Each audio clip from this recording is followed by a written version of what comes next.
Assalomualaykum, hurmatli obunachilarimiz, yaxshimisizlar? Charchamasdan yuribsizlarmi? Barlig'ingizga shukr. Подпискani ayamay, like'ni ko'p bosib turibsizlar. Rahmat hammangizga. Podpisatsiyadan ham bosib o'tinglar. Shu o'rinda biz sizlarga foydali videolarni chiqarishda davom etamiz. Xudo xolasa, sizlarning yordamlaringiz tufayli bugun navbatdagi bizlarga skuter kelgan edi. Buni polni taxladik, xudo xolasa.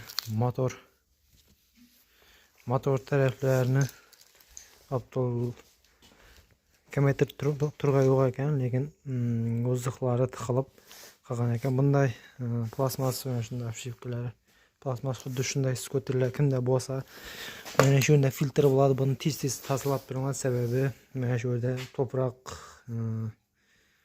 balonga to'proq ilib, ya'ni o'ziqqa yaqin turibdi balon.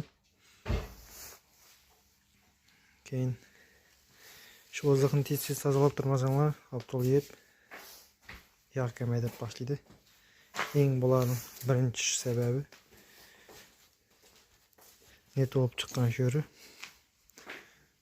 Shuning uchun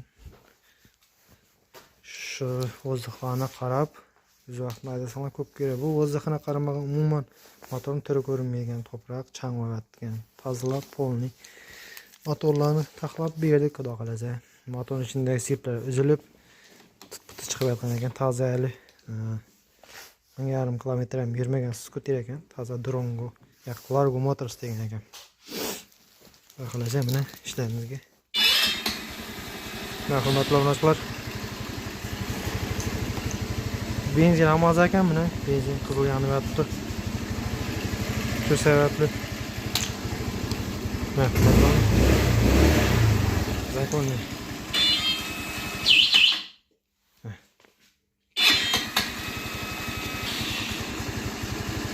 hurmatli obunachilar, zavodskoy